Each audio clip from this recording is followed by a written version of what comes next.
오늘 우리가 선택한 본문은 신앙을 가진 사람이라면 누구나 다 할 것 없이 굉장히 좋아하는 본문입니다.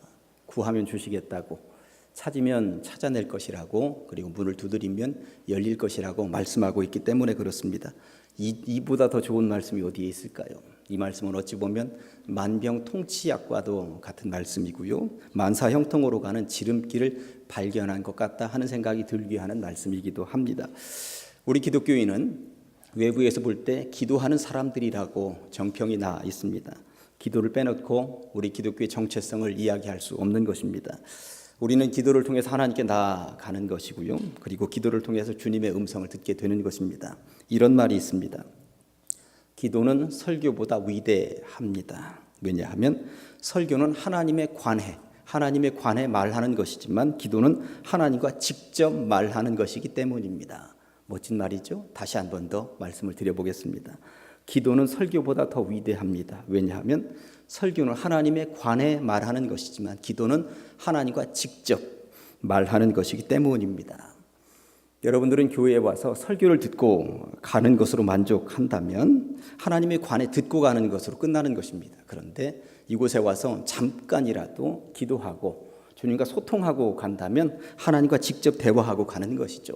그러니 설교만 듣고 가는 것으로는 한계가 있습니다. 설교와 더불어서 여러분들이 충분히 이전에 와서 기도하고 돌아가셔야 하나님을 정말 제대로 체험하고 돌아가는 것이라고 하는 사실입니다. 그런데 많은 사람들이 소극적이죠. 목사가 해주는 그 밥만 먹고 가는 것으로 만족하는 사람들이 많이 있습니다. 하나님에 대해서 듣고만 가는 것입니다. 그러나 저는 여러분이 하나님이 어떤 분이신지에 대해서 듣는 것으로 만족하지 마시고 여러분들이 직접 주님을 체험하고 돌아가시기를 주님의 이름으로 간절히 축원합니다. 예수님께서는 오늘 분명히 말씀하고 계십니다. 여러분이 직접 구하라는 것입니다. 그러면 주시겠다고 하는 것이죠. 여러분들이 직접 찾으라는 것입니다. 그러면 찾아내게 될 것이라고 하는 것입니다. 그리고 여러분들이 직접 문을 두드리라고 말씀하고 계십니다. 그럴 때 문이 활짝 열릴 것이라고 주님은 약속하고 계십니다. 그런데 이 말씀을 읽으면서 우리들은 이 말씀 앞에서 고개를 갸웃할 수밖에 없습니다. 왜냐하면 아무리 구하고 찾아도, 아무리 하늘 문을 두드려 보아도 응답이 되지 않는 경우들을 우리는 경험하고 있기 때문에 그렇습니다. 그렇게 간절하게 몇 년째 기도하고 있음에도 불구하고 전혀 응답이 없는 답답한 상황으로 치달리고 있는 경우들을 경험하고 있기 때문에 그렇습니다. 이 부분에 대해서 영국 성공의 사제였던 존 스토어트 목사님은 이런 말을 남기셨습니다. 우리가 구해야만 하나님이 주시는 이유는 우리가 하나님께 알려드릴 때까지는 그분이 그것을 모르시기 때문도 아니고 우리가 하나님을 설득할 때까지는 그분이 내키지 않아 하시기 때문도 아니다. 우리가 구해야만 하나님이 주시는 이유는 하나님과 관련된 것이 아니라 우리와 관련된 것이다. 문제는 그분이 주실 준비가 되어 있는가 하는 것이 아니라 우리가 과연 받을 준비가 되어 있는가의 문제이다. 그분은 주실 준비가 언제든지 되어 있죠. 그런데 문제는 우리가 받을 준비가 되어 있는가, 이것이 문제라고 하는 것입니다. 여러분들에게 묻습니다. 저의 질문에 여러분들은 아멘으로 크게 화답해 주시면 좋겠습니다. 무엇을 구하든, 무엇을 찾든, 무슨 내용으로 문을 두드리든 받을 준비가 되어 있으십니까? 아멘. 받을 준비가 되어 있는 분들에게만 이제부터 설교하도록 하겠습니다. 7절 말씀을 다 같이 한번 읽어보시도록 하겠습니다. 화면에 나와 있는데 시작. 구하라 그리하면 너희에게 주실 것이요, 찾으라 그리하면 찾아낼 것이요, 문을 두드리라 그리하면 너희에게 열릴 것이니. 아멘. 머리가 번쩍하는 말씀입니다. 기도하는 이들의 가슴을 두근거리게 하는 말씀입니다. 이 말씀을 학자가 붙들면 위대한 학문을 탄생시킬 것입니다. 이 말씀을 예술가가 붙잡으면 오래오래 두고두고 역사에 남을 만한 그런 작품을 만들어내게 될 것입니다. 이 말씀을 사업가가 붙잡으면 성공하게 될 것입니다. 그런데 문제는 많은 사람들이 이 말씀을 제대로 알지 못한다고 하는 것입니다. 그냥 되는 대로 하루하루를 살아갑니다. 점심시간만 기다리고 퇴근 시간만 기다리면서 살아가는 사람들이 너무나도 많이 있습니다. 그러니 좀 더 나은 것을 구하지도 않고 좀 더 나은 세상을 찾지도 않습니다. 좀 더 기발한 것이 있을까 하며 두드려 보지도 않는다는 것입니다. 그러나 예수님은 오늘 말씀하고 계시죠. 기도해보라고, 간절히 구해보라고, 간절히 찾아보라고, 그리고 간절히 하늘 문을 두드려 보라고 말씀하고 계신 것입니다. 구하라는 말이나 찾으라는 말이나 문을 두드리라는 말이나 반복하고 있습니다만 다 똑같은 말입니다. 하나님을 향하라는 말이고 하나님께 기도해보라는 말인 것이죠. 구약이든 신약이든 성경은 계속 우리들에게 구하라고 말씀하고 있습니다. 몇 가지 예만 들어보려고 합니다. 예레미야 29장 12절과 13절 말씀은 이렇습니다. 너희가 내게 부르짖으면 내게 와서 기도하면 내가 너희들의 기도를 들을 것이요 너희가 온 마음으로 나를 구하면 나를 찾을 것이요 나를 만나리라. 아멘. 야고보서 1장 5절 말씀은 이렇습니다. 너희 중에 누구든지 지혜가 부족하거든 모든 사람에게 후히 주시고 꾸짖지 아니하시는 하나님께 구하라. 그리하면 주시리라. 아멘. 구하라는 것입니다. 기도의 자리로 나오라는 것이죠. 아주 풍성하고 넉넉하고 후하게 채워주시겠다고 주님이 약속하고 계신 것입니다. 이외에도 구하면 주시겠다라고 하는 성경 구절을 찾아서 열거하라면 오늘 하루로도 부족할 것입니다. 성도들은 잘 알고 있죠. 구하는 것이 얼마나 중요한 것인가, 기도의 자리에 머물러 있는 것이 얼마나 중요한 것인가, 기도의 중요성에 대해서 누구나 다 알고 있는 것입니다. 기도의 중요성은 성도들만 알고 있는 것은 아닙니다. 예수 안 믿는 사람들도 보면 기도의 중요성을 알고 있습니다. 그리고 예수 안 믿는 사람들도 저만 보면 기도해달라는 것입니다. 자기 사업을 위해서, 부모님의 건강을 위해서 저보고 기도해달라는 것입니다. 그러니까 이 기독교인들은, 목사들은 기도하는 사람이구나 세상도 다 알고 있다는 것 우리는 알고 있습니다. 그런데 간절히 기도함에도 불구하고 응답받지 못하는 경우들이 있다고 하는 것이죠. 어떤 경우에 응답을 받지 못했는가? 응답받지 못한 기도들을 쭉 나열해 보면 A4 용지 한 장 가지고도 부족할지 모르겠습니다. 스스로 생각을 해봅니다. 내 기도는 왜 이렇게 응답이 안 된단 말인가? 내가 그렇게 간절하게 기도하고 새벽을 깨우기도 하고 금요일 저녁마다 기도하기도 하는데 왜 이렇게도 응답이 안 된단 말인가? 제가 성경을 찾아보았더니 응답되지 않는 경우는 4가지 이유 때문에 그런 것이구나 하는 것을 알게 되었습니다. 첫째는 정욕으로 쓰려고 잘못 구하는 기도에 대해서는 응답이 이루어질 리가 없습니다. 야고보서 4장 3절 말씀해 보니까 구하여도 받지 못함은 정욕으로 쓰려고 잘못 구하기 때문이라. 구하여도 받지 못하는 것, 정욕으로 잘못 쓰려고 구하는 것은 안 된다고 하는 것이죠. 초등학교 때 교회를 다니든 안 다니든 이런 기도 해보셨는지 모르겠습니다. 초등학교 때 시험은 전부 다 사지선다형이었어요. 시험을 앞둔 날, 그 전날은 저녁에 잠들기 전에 저는 꼭 기도하고 잤습니다. 하나님 100점 맞게 해주세요. 하나님 정답을 좀 꼭 찍더라도 정답만 찍게 해주세요. 이런 기도들 해보셨을 것입니다. 그런데 다음날 정말 기가 막히게 정답을 피해갔었던 기억들이 있으실 것입니다. 정욕으로 잘못 쓰려고 구하는 기도는 안 되는구나. 어릴 때 깨달았으면 참 좋았는데 모든 시험 때마다 저는 그 기도를 했습니다. 어떤 때는 시험장에 들어가서 시험지를 앞에 두고도 정답을 좀 찾게 해주세요 기도했었던 기억. 그러나 하나님은 틀림없이 정답을 피해갈 수 있는 능력을 저에게 허락하셨던 기억이 있는 것입니다. 군대에 가는 젊은이들, 군대를 앞두고 모든 남자 청년들의 기도 제목은 하나입니다. 하나님, 어떻게든 뺄 수 있는 방법이 있으면 제발 좀 빼주십시오. 어쩔 수 없이 가게 되면 하나님 제발 편한 보직 자리로 저에게 허락해 주십시오. 이런 기도하는 것이죠. 그런데 하나님은 군대를 빼주시지도 않고 편한 보직 자리를 허락해 주시지도 않습니다. 말썽만 피우는 아들이 스포츠카를 사달라고 그러면 사줄 부모는 없습니다. 밥은 안 먹고 밤마다 라면만 먹겠다고 하면은 라면만 끓여주는 부모도 없습니다. 콜라를 연신 들고 다니면서 그것만 마시겠다고 하는데 콜라를 계속 사줄 부모도 없습니다. 하나님의 마음도 그렇습니다. 정욕으로 쓰려고 잘못 구하는 것에 대해서 하나님이 응답해 주실 리가 없다고 하는 것이죠. 간절히 구함에도 불구하고 주님이 응답해 주시지 않는 두 번째, 믿음 없는 의심 때문입니다.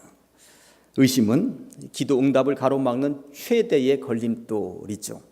야고보서 1장 6절과 7절 말씀은 이렇습니다. 오직 믿음으로 구하고 조금도 의심하지 말라. 의심하는 자는 마치 바람에 밀려 요동하는 바다 물결 같으니 이런 사람은 무엇으로 죽게 구하든지 이런 사람은 무엇이든지 죽게 얻기를 생각하지 말라. 기도할 때마다 과연 될까?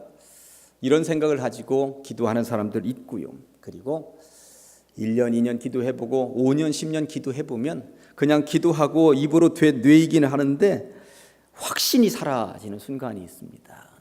내가 기도하긴 하는데 그냥 평소 하던 대로 그냥 하는 것입니다. 그럴 경우가 그렇게 그냥 흘러가는 물 흐르듯이 기도를 하는 것입니다. 그러면서 과연 하나님도 정답이 없으시겠다 이렇게 생각을 하면서 기도할 때가 있다는 것입니다.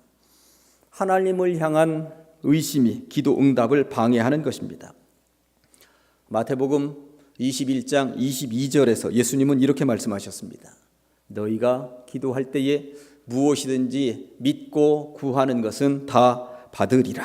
아멘. 한마디로 말하자면 의심 없는 믿음으로 구하면 주시겠다고 하는 것입니다. 의심 없는 믿음으로 확신을 가지고, 그러나 믿음 없는 의심의 기도는 전혀 반응하지 않으시겠다는 주님의 음성인 것이죠. 그렇다면 의심 없이 믿음으로만 기도하면 다 받을까요? 그런데 그러고 보니까 그것도 아니에요. 지나놓고 보면 정말 의심하지 않고 굳건한 믿음으로 철야하면서 기도했었던 적도 분명히 있었습니다. 그럼에도 불구하고 기도 응답을 받지 못한 경우들 있으시죠. 왜 그럴까요? 그렇게 기도함에도 불구하고 기도 응답을 받지 못하는 세 번째 이유, 하나님의 생각과 일치하지 않기 때문에 그렇습니다. 기도 응답을 받기 위해서 우리가 드리는 기도는 하나님의 생각과 일치해야 합니다. 요한일서 5장 14절 말씀은 이렇습니다. 그를 향하여 우리가 가진 바 담대함이 이것이니 그의 뜻대로 무엇을 구하면 들으심이라. 이 말씀에서 포인트는 그의 뜻대로 무엇을 구하면입니다. 아무리 반드시 주실 것이라는 믿음으로 의심 없이 구한다 하더라도 하나님의 뜻과 어긋난다면 들어주실 리가 만무한 것이죠. 미국의 가장 위대한 대통령 가운데 하나는 링컨이었습니다. 링컨 대통령에게 이런 일화가 전해 내려오고 있습니다. 남북전쟁이 일어났어요. 남쪽은 농사를 많이 짓는 지역이다 보니까 흑인 노예들이 필요했죠. 흑인 노예 해방을 거부했습니다. 북쪽은 농사가 주가 아니었습니다. 그리고 그들은 흑인 노예 해방을 해야 된다. 성서적으로도 노예 해방해야 되지 않겠느냐. 결국 남부군과 북부군 전쟁이 일어났습니다. 남북전쟁이 발발한 것입니다.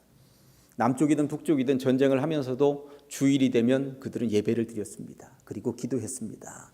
남쪽은 우리가 이기게 해달라고, 북쪽도 자기들이 이기게 해달라고 기도했다고 하는 것입니다. 어느 날 북부군의 참모 한 명이 링컨 대통령에게 이렇게 물었습니다. 대통령님, 아무래도 노예 해방을 주장하는 우리들이 이기겠죠? 하나님은 우리 편이 되어 주시겠죠? 이렇게 물었습니다. 이때 링컨 대통령의 대답이 아주 유명합니다. 하나님께서 누구 편이냐 이것은 절대 중요하지 않습니다. 우리가 하나님 편이냐 이것이 중요한 것입니다. 얼마나 멋진 말입니까? 하나님이 누구 편이냐 이거 아닙니다.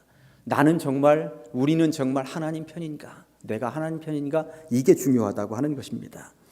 우리는 교회에 나와서 기도합니다. 새벽 기도에 새벽을 깨울 수도 있고요. 금요 심야 기도에 나와서 기도할 수도 있습니다. 사업의 성공을 위해서, 직장에서의 승진을 위해서, 자녀들의 합격을 위해서, 취업을 위해서 기도할 수 있습니다. 하나님, 이번에 우리 사업장 잘 될 수 있도록 우리 사업장 편이 되어 주십시오. 옆 가게는 손님이 없고 내 가게에만 손님이 바글바글거리면 좋겠습니다. 기도할 수 있습니다. 하나님, 이번에 직장에서 내 편이 되어 주십시오. 다른 누구도 말고 오직 나만 승진하길 소망합니다. 기도할 수 있는 것입니다. 하나님, 이번에 내 자식 편이 되어 주셔야 되겠습니다. 오직 내 자식 하나 합격하면 모든 것에 만족합니다. 그럴 수 있죠.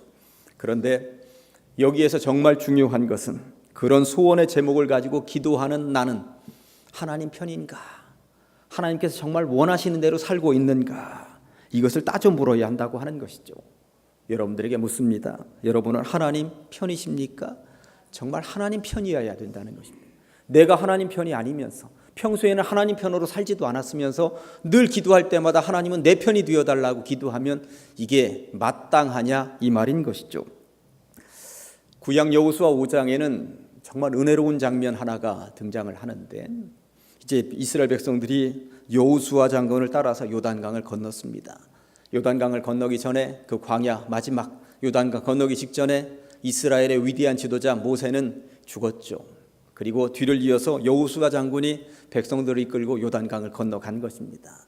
요단강을 건너기 전에 여호수아는 너무나도 두려움에 떨었습니다. 모세 같은 위대한 지도자의 뒤를 이어서 백성들을 이끈다고 하는 것, 나 같은 사람이 언감생심 어떻게 그럴 수가 있단 말인가. 밤잠을 설쳤고 밤맛을 잃어버렸습니다. 그러나 강하고 담대하라 주님이 격려하셨고, 두려워하지 말며 놀라지 말라 주님이 지지해 주셨습니다. 그래서 여호수아 장군은 거기에 힘을 얻어서 백성들을 이끌고 일단 요단강을 건너게 된 것입니다. 요단강을 건넜다고 하여서 모든 문제가 일시적으로 해결된 것은 아닙니다. 가장 먼저 기다리고 있었던 성이 여리고성이었습니다. 여리고성은 당시에 난공불락의 이중성벽으로 어느 누구도 감히 대들 생각을 하지 못하는 엄청난 성이었습니다. 그 성을 바라보고 있는데 이게 요단강을 건널 때보다도 더 밤맛을 잃어버립니다. 밤잠이 오지 않습니다. 여호수아는 부들부들 떨고 있었던 것이 분명합니다. 다음 날 아침 일찍 여호수아가 여리고성 가까이 가서 정탐을 한번 해봅니다. 과연 이 성을 어떻게 할 것인가? 이 성을 어떻게 할 것인가? 그런데 그 앞에 장군이 한 명, 갑옷을 입은 사람이 하나 턱 나타났습니다. 깜짝 놀랐습니다. 그 사람은 성경에 말하기를 여호와의 군대 대장이라고 말하고 있습니다. 하나님께서 하늘의 천사를 여호수아에게 보냈고 여호수아를 도우라고 보낸 군대 대장이었습니다. 그런데 여호수아는 깜짝 놀랐을 뿐 그가 누구인지 일시적으로 알아보지 못했습니다. 그리고 묻습니다. 당신은 누구십니까? 우리 편입니까? 아니면 여리고성 편입니까? 이렇게 묻죠. 그랬더니 여호와의 군대 대장이 하는 말이 기가 막힙니다. 나는 어느 편도 아니다. 다만 나는 여호와 하나님의 군대 대장 자격으로 왔을 뿐이다. 그런데 이 대답이 얼마나 멋진 대답이냐면, 나는 네 편도 아니고 여리고성 편도 아니다. 나는 오직 하나님 편이다. 나는 오직 하나님 편이다. 하나님의 명령에 따라서 살아갈 뿐이다. 나는 하나님 편만 들 것이다. 그러니 너희들이 하나님 편이 되면 나는 너희들을 도울 것이다. 이런 이야기로 들어야 된다고 하는 것입니다. 전투를 앞에 두고 두렵지. 하나님께서 네 편이 되어주면 좋겠지. 가슴에다 손을 얹고 여호수아에 한번 대답을 해보아라. 과연 너는 하나님 편이냐? 이것을 하나님께서 군대 대장을 보내셔서 묻고 계셨다고 하는 것입니다. 여러분들에게 묻습니다. 여러분들은 누구 편이십니까? 부디 비옵기는 늘 삶을 통하여서 하나님 편이시기를 주님의 이름으로 간절히 축원합니다. 여러분들이 늘 그렇게 기도함에도 불구하고 기도 응답을 받지 못하는 경우가 있다고 세 가지 말씀을 드렸습니다. 첫째는 정욕으로 쓰려고 잘못 구하는 기도일 때 응답을 받지 못할 것이다. 두 번째는 믿음이 있다 하면서도 의심을 가지고 있는 그 믿음에는 전혀 응답이 될 수가 없다는 거 말씀을 드렸고, 세 번째는 우리 생각이 하나님의 생각과 일치하지 않을 때, 다른 말로 하면 우리가 하나님 편이 아닐 때 응답될 수가 없다고 말씀을 드렸습니다. 그리고 하나 더, 우리가 기도함에도 불구하고 응답을 받지 못하는 네 번째는 하나님의 때가 따로 있기 때문에 그런 것이죠. 이게 무슨 말이냐 하면, 구하라 너희에게 주실 것이요, 찾으라 찾아낼 것이요, 문을 두드리라 너희에게 열릴 것이니 라고 말씀하실 때 그 어디에도 즉각이라는 단서 조항이 없다는 사실에 주의할 필요가 있습니다. 조금은 말장난 같습니다만 이건 정말 중요한 요소입니다. 기도할 때마다 우리는 당장 얻기를 소망합니다. 그러나 우리는 분명하게 알고 있어야 합니다. 하나님께서 우리에게 응답을 주실 때 우리의 때, 내가 원하는 때가 아니라 하나님은 하나님의 때, 당신의 때에 맞추어서 응답을 해 주신다라고 하는 사실입니다. 우리만 조급할 뿐이지 하나님은 전혀 조급하지 않다는 사실, 그런 하나님이라고 하는 사실을 우리는 기억하면서 기도하셔야 된다고 하는 것입니다. 그러니 이것을 인정하면서 인내가 우리에게는 필요한 것이죠. 그래서 사랑의 요소를 고린도전서 13장에서 이야기할 때 사랑은 오래 참고로부터 시작하고 있다라고 하는 사실을 여러분들은 기억하셔야 합니다. 아무려면 하나님의 때에 응답을 해주시면서 못된 것을 주기 위해서 그렇게 하고 계실까요? 전혀 그렇지 않죠. 11절 말씀이 그 정답을 가지고 있습니다. 너희가 악한 자라도 좋은 것으로 자식에게 줄 알거든 하물며 하늘에 계신 너희 아버지께서 구하는 자에게 무엇으로? 좋은 것으로 주시지 않겠느냐. 하나님께서는 더 좋은 것으로 주시기 위해 기다리라고 인내하라고 말씀하고 계시다는 것입니다. 덜 익은 고기를 자식에게 줄 부모는 없습니다. 덜 익은 과일을 따서 자식에게 줄 부모도 없죠. 아이들은 빨리 먹고 싶겠지만 부모로서는 잘 익을 때까지 기다리라고 말하는 것입니다. 이것이 하나님의 마음 아닐까요? 구하는 자에게 좋은 것으로 주시지 않겠느냐 할 때 좋은 것이라는 이 단어가 원어적으로는 최상의 것, 알맞은 것이라는 의미를 담고 있습니다. 그러니까 좋은 것은 더 최상의 것을 주시기 위해서 기다리라는 것이고 더 알맞은 것을 주시기 위해서 기다리라고 주님 말씀하고 계시다는 것입니다. 하나님은 이런 분이십니다. 우리에게 가장 알맞은 것으로, 우리에게 가장 최상의 것으로 준비하고 계신 분이 하나님이시라고 하는 사실이죠. 그러니 잘 익은 것으로 우리에게 주실 때까지 우리는 기다려야 한다는 것이고 인내심을 길러야 한다는 것입니다. 이제 말씀을 정리하면서 오늘의 결론을 13절과 14절 말씀을 가지고 제가 결론을 내리려고 그럽니다. 좁은 문으로 들어가라고 주님 말씀하셨습니다. 멸망으로 인도하는 문은 크고 그 길이 넓다고, 그리로 들어가는 자가 무수히 많다고. 그렇지만 생명으로 인도하는 문은 좁다고, 길이 협착하다고, 찾는 이가 적다고. 그러나 그럼에도 불구하고 성도들은 좁은 문으로 들어가야 된다고 말씀하고 계신 것이죠.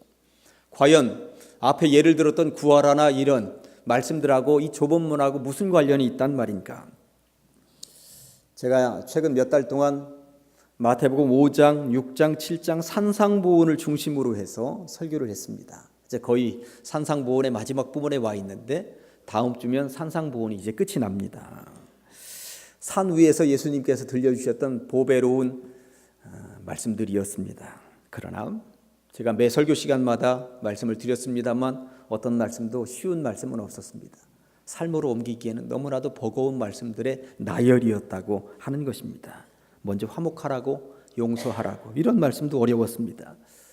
오른편 뺨을 치거든 왼편도 돌려대라는 말씀도 어려웠고, 오리를 가고자 하면 십리를 걸어가 주라고 하는 말씀도 어려웠습니다.